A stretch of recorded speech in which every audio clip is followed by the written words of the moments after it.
Welcome to Keeping Up at the Capitol with Senator Tom Casperson. This program comes to you each month from Lansing to keep you informed on issues and events important to the Upper Peninsula. This week's topic is economic growth with a focus on Escanaba with City Manager Jim O'Toole and entrepreneur Matt Sviland. And now, here's Senator Casperson. Welcome to Keeping Up at the Capitol. And today I have two guests from Escanaba, and they're going to talk about a project that was taken on up there and describe in detail what happened. So the guests today I have are Jim O'Toole, City Manager of Escanaba, and Matt Sviland, a business owner up in Escanaba, but entrepreneur and a kind of a neat project you took on, and that's the highlight of the program today. So I think I'm going to start, Matt, with you. All right. Give us kind of a lay of the land, what you did, what you looked at, and where you started, and what happened. Well, thank you, Tom. We started this project back in 2008, and a little background: we had done a renovation and we have a retail store called Sviland's up in Escanaba, and we do paint and wallpaper, and we gave the store a more urban and upscale feel. And as a result of that renovation, we saw a spike in business of about 25% back then. So we knew that people were hungry for something more urban and more upscale feel, but still be in Escanaba and have that small town charm. So we put it out that we were looking for a project, and we looked at a few things, and then at the time it was called the Delta Building, and the Delta Building was pointed out to us. And we really, it's a big building. It was bigger than any renovation project we had ever done, and our first response was no way. But I am very curious, and I have a huge interest in architecture, and I kept driving by the building, and it just grabbed me. And there was a number on a sheet on the side of the building, and I called it and talked to the current owner, and we settled on a price after a while. My first offer, he asked me if I thought I was buying a car, and I told him his building was in tough shape. And he said, well, if this was in Chicago, it would be worth $1 million. And I said, well, pick it up and move it then. But anyway, it took about 9 months of negotiation for us to come to a price. But then I had drawn up some floor plans and hired an architect and wanted to pursue creating loft-style dwellings inside of this building, which are all the rage in the cities. And it was a perfect building for that because it had 12 to 16 foot high ceiling heights, and it was a massive structure. The walls are 2.5 feet thick brick, and it was built in 1900. So actually one of the first people I talked to was Mr. O'Toole, and I went to his office to see what he thought of the idea. And he liked it, to say the least. And Jim and I have a good rapport, and we're open with each other. And so we started down the trail, and of course we had to be able to access some kind of incentives to help with a project of this type because of the sheer size of it and all of the different things that had to be done. And Jim led us on the trail to several different incentives, and we ended up, after 3 years of working through the financial ups and downs, we closed on the project, on the financing, and we closed in March of this year, at the beginning of the year, and we finished in December of this year. So after all the 3 years of financing, it took 9 months basically to build it out, and we've had great success with it since then. Jim, maybe you could talk a little bit about the impact to the city. I know he mentioned you were all in favor of it, but I wonder if the alternative is what you were running from, but I'll let you answer that. Well, and that's certainly factored into it. If you look at the building, at one time it was the tallest building in Escanaba until Harbor Tower was built. And it was a massive structure right into the entrance of downtown that my fear was that we would have to condemn it, and then the taxpayers would be on the hook condemning it and tearing it down. And there isn't enough money printed to do a job like that.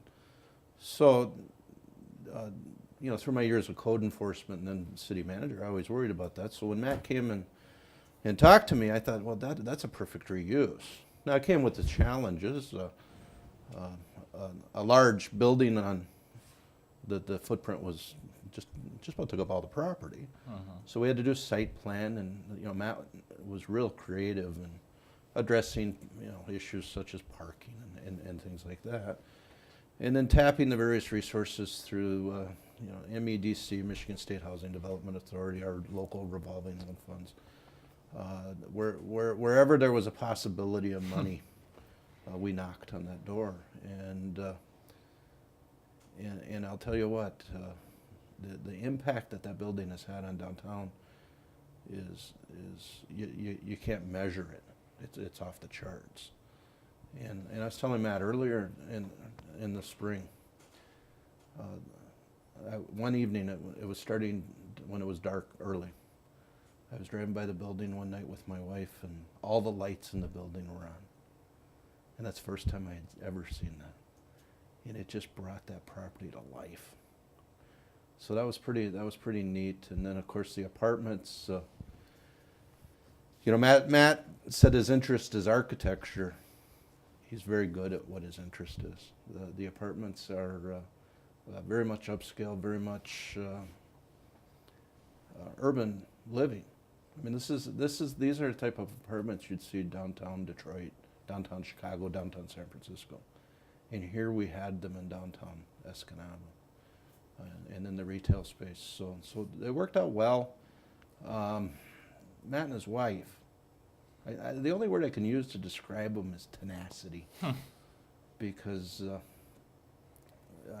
they stuck to it, and when they would hit a wall, they'd break it down, and just keep going forward. So it was an experience to watch that, because, frankly, without them, it doesn't happen. It just really doesn't happen. I think you're right. I remember when I was back in the house and Matt was getting started, I remember talking to him and had my reservations of could somebody really pull this off, because I know that building pretty well too. Yeah. But boy, I'm a believer now, and I did watch Matt and his wife Beth, and just the effort that was put forth and the extra work, because you were running your own small business, and it seemed like late in the evening and different odd hours, weekends, your vehicle was always there. So yes. I know it took a lot of work. Maybe what we should do for the viewers, though, Matt, is we are recording this in Lansing. We're in the studio here in Lansing. Maybe you could explain why you're here today. Oh, yeah. It was quite a day for us. We were very honored. Part of the process is dealing with the State Historic Preservation Office down here in Lansing, which is an arm of MSHDA, the Michigan State Housing Development Authority. And we started working with them early on. Again, we were led to them by Jim's office, so that we would know how to access some tax credits at the time. But on a yearly basis, they name some projects for a special award, and it's the Governor's Award. And we were awarded the Governor's Award for Historic Preservation for 2012. And it was really great. It was a presentation over in the Rotunda, and Lieutenant Governor was there. And it was a very special moment for us, because the people involved in SHPO know what I went through, because I'd been in communication with them from the start, and the ups and downs they knew about too. And so it was great. The state government as well as local government was hugely supportive of this project. When I had first gone down to Lansing to talk to the State Historic Preservation architect, Rob McKay, they knew this building before I ever brought it up. They know the resources that are in our state and which resources they really want to see saved. It was amazing to me. Right away, the question was, well, will you do the building next door? You know what I mean? Can you tie something else in? So they really have their heart in the right place.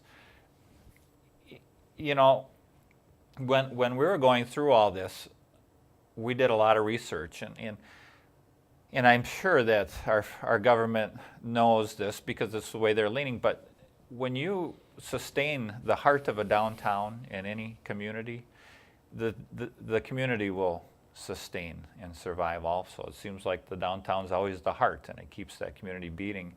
As urban sprawl happened, a lot of small towns, of course, lost that heart. I even sometimes contrast it with some big cities where the downtown has been kept vibrant, and others there's been an exodus, and of course they die off. And the ones where it's kept vibrant are cities you love to go to. I mean, it's so much fun. And Escanaba has a great downtown. Our downtown is vibrant and living and breathing. Throughout the process, I had several people come from downstate to visit the project, and every one of them commented on the vitality of our downtown and the way it's looking. And some of that is also due to, again, Jim O'Toole's office and our local DDA has been able to work with MISHDA, and there's a facade program in which some monies are spent to help business owners fix up the facade of their buildings on a main. And it's incredible. Hey, Jim, It's a remarkable program. I believe we did 4 projects last year and another 5 this year. Yeah.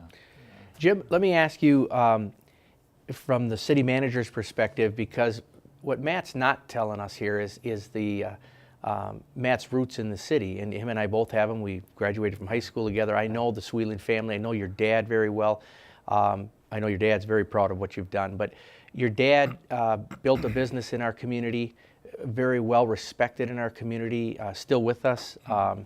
And you just followed suit. And I understand a little bit of what you did because I also followed my dad in a small business. Sometimes that's not easy to do, but having the Sviland name or a local person do what you did in Escanaba, I have to believe that's a little different than just having some big developer come in and say, we're going to do this.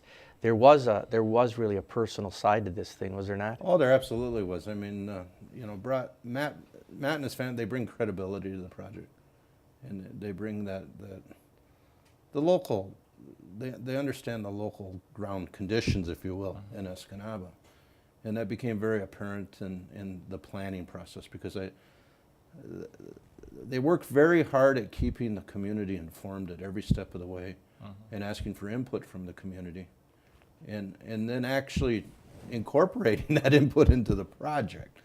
So absolutely. It was a fun project to do. There were times when things got stressful on everyone's part, but at the end of the day, everybody stuck to it, and it worked out. And the ripple effect it's going to have been downtown Escanaba for many, many years. Which is the other thing I'd like to talk about, and that is we've talked a lot about the historical side, which is very important. How about the economic side of this thing for having nothing there other than a shell of a building to what we have today? Maybe talk a little bit about the impact of that. Well, I mean, Matt put, by doing this project, you have 3 commercial spaces that are into play, which are going to create jobs, create customers. You're putting people in the apartments that would have otherwise lived elsewhere. So they'll be shopping downtown and spending time downtown. But it's also a catalyst, not only for downtown, but just Escanaba. When people see investment like that being made in a downtown, and then they look at Escanaba's entire package, and as you know, we have a good package. We stand ready. We're open for business, and what it does is it just creates that the old term from the '90s, that synergy, and it did, and it does, and.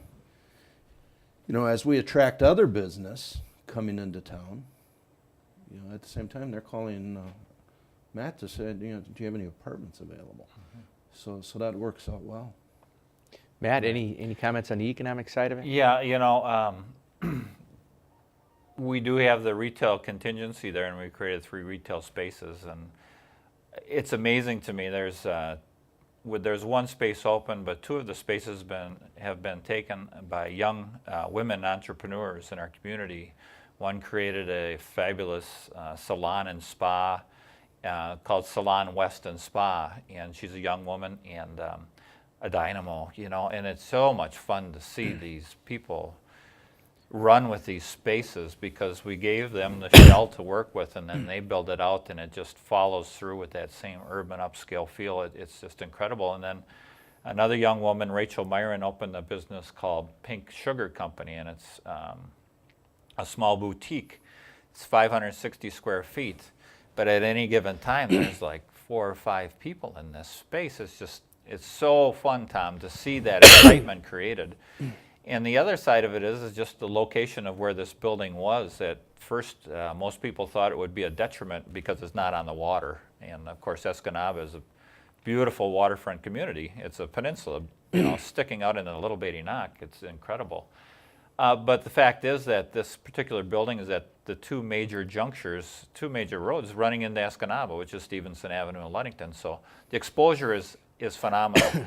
And to see a building renovated at the beginning of a city just makes people visiting a community want to even look further. You know, if you go and you see something happening, your curiosity is piqued and you just want to follow through with that. So we want Escanaba to grow, and I always have. I think it'd be a perfect 20,000 person town, you know. Yeah.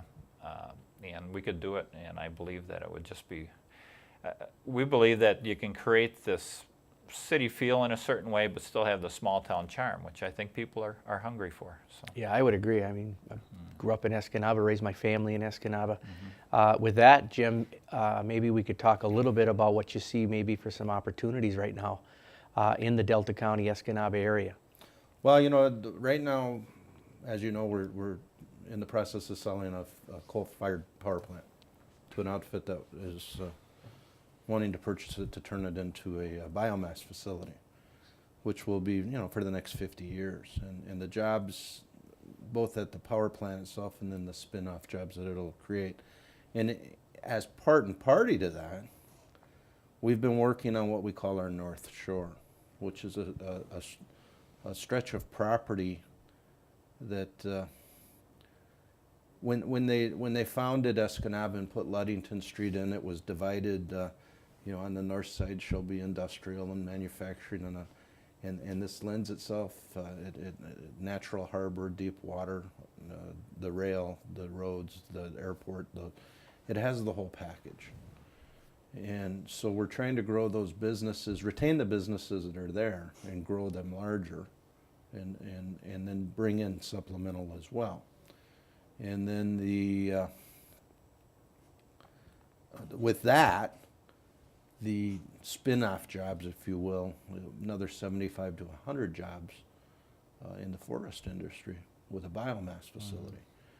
And you know, we have people coming in quite a bit looking fuel pellets out of wood. That's going to be, well, it is a big business right now, but it's going to get larger. We're ideally suited. We're 12 hours by or boat to Chicago. And that's an awful lot of product that can be shipped via the waterways.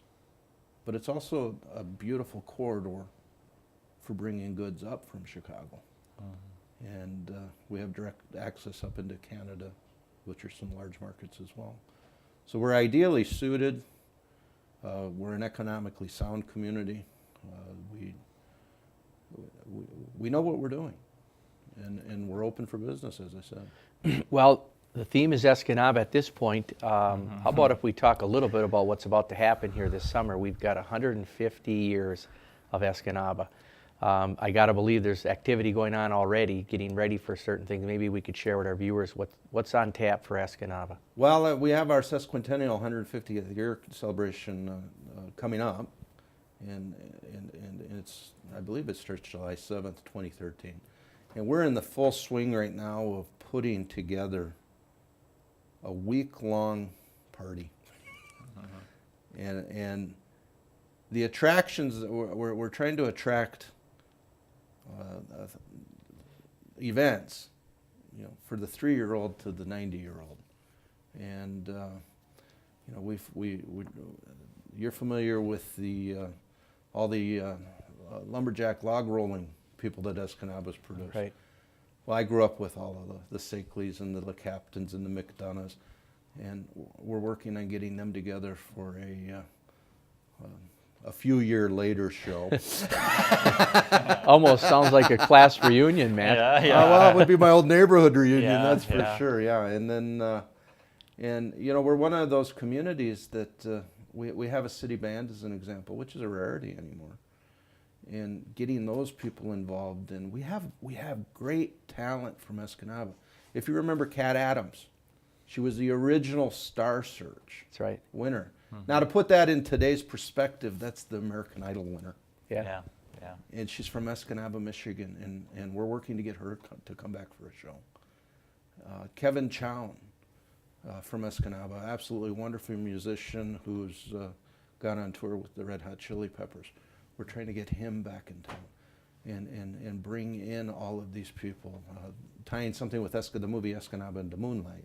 Sure. Boy, I get a lot of comments on that when I Yeah. travel the state. I Yeah. bet. So we're doing a lot of that, and we're trying to tie the old with the new, and the parades, trying to get a Ferris wheel to set up on the municipal dock for the week.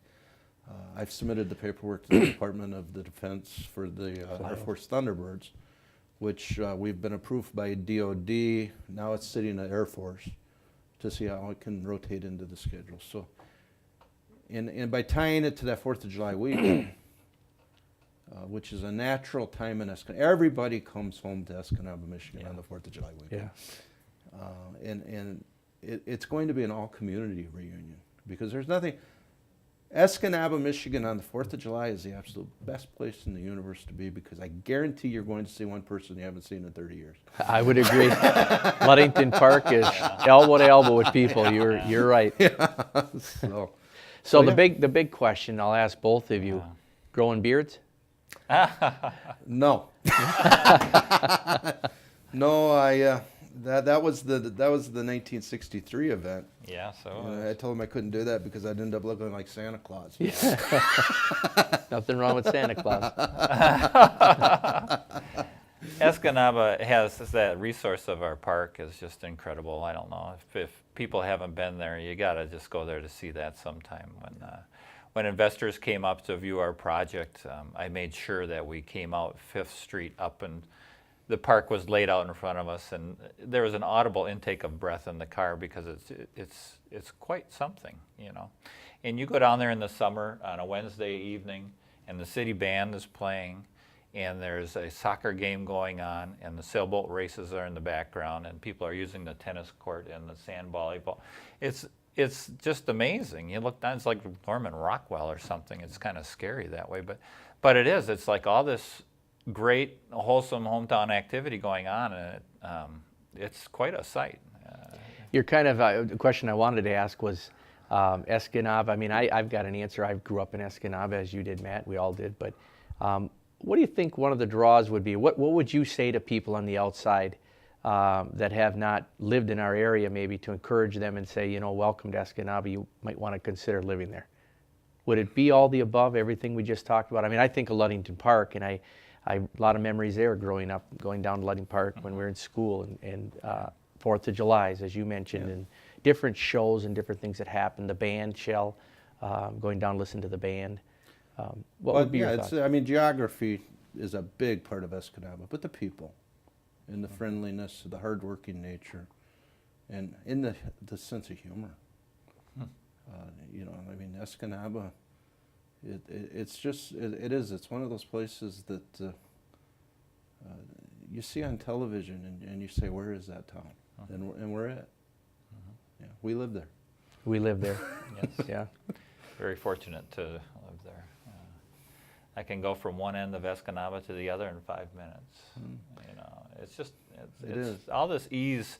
It's an ease of living there too that is attractive for me. I lived in Houston, and I lived in Detroit, and I lived in a lot of places. And when I moved back home, it was, wow, I don't have to spend so much time frivolously. I can kind of do what I want. So that's. Well, and you can walk there, you can drive there, you can ride your bike there. Yeah. And one of the initiatives we're working on right now that I think is a really up-and-comer. Ludington Park, by its very nature, the island is a migratory bird rest stop. Some 246 species come in. So we've been working to restore habitat, enhance habitat, and we're starting to see that pay off. And we're starting to see unusual birds coming in. That's a $20 billion a year industry for people coming in to, if you get a certain bird in, people will travel for miles. And in getting to this, where we're doing this, they go right through downtown Escanaba. So I think over the next 3 years, you're really going to see an uptick in that. And we're one of the few communities in the UP left with a purple martin population, as an example. And it's pretty cool to me that you know we who would have thought that had been an economic development Right. tool. So looking forward to that. We have some wonderful volunteers putting this all together, and that just goes part and party to what the quality of life that Matt created with his project. You know, those kind of things fit hand and fist together, and that's what people want to do. Yeah, I would agree. I would have to say too, and give a shout out to our schools. Yeah. Growing up and having my kids raised in the Escanaba area, going to the public schools, always was proud to be an Eskimo. Yeah, you bet. And a lot of pride in Escanaba with their school. Yeah. And that's, I believe, to be a draw too for people to come into Escanaba and be a part of that. We're getting close to the end. And so maybe, Jim, if you could wind up a little bit about your vision for Escanaba, where we're heading. We've mentioned a lot of the things, but maybe just give us a couple thoughts, and then I got one question for Matt real quick. Okay.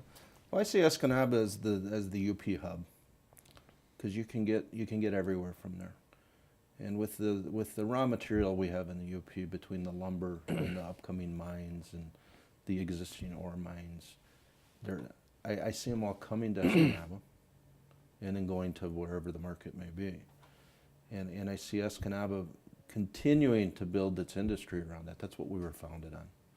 So you know, what was old is new again, and we're going to build on that.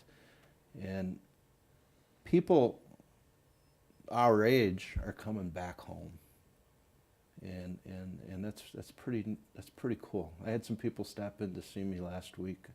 I hadn't seen them in about 15 years, and they moved back. And so that's what I see Escanaba. We're a fiercely independent bunch. That we are. And we're not afraid of hard work. Matt, We're not. I got a quick question. We've got to wrap it up, but would you build another building? Would you do it again? Oh, yes. Okay. I think, Tom, it was probably a good thing I didn't know the whole process when I started, but Sure. now that I've done it, I would definitely do it again, yeah. Okay, one more before we leave. Uh-oh. I've just got about 30 seconds here, but I'm going to give you a chance to take a shot. And we have a past, a history. We've done things together. We went to school together. And the reason I'm rambling on is because I don't want to give you too much time. You've really gotten a lot smarter, haven't you? Okay. Yeah, you understand. Thank you. I think I'll accept that as your answer. There you Thank go. you. I appreciate it. And with that, I want to thank our viewers for joining us with Keeping Up at the Capitol. And thank you to our guests, Matt Oh, thanks, Sviland Tom. and Jim O'Toole. It's Thank been you great. much. Thanks.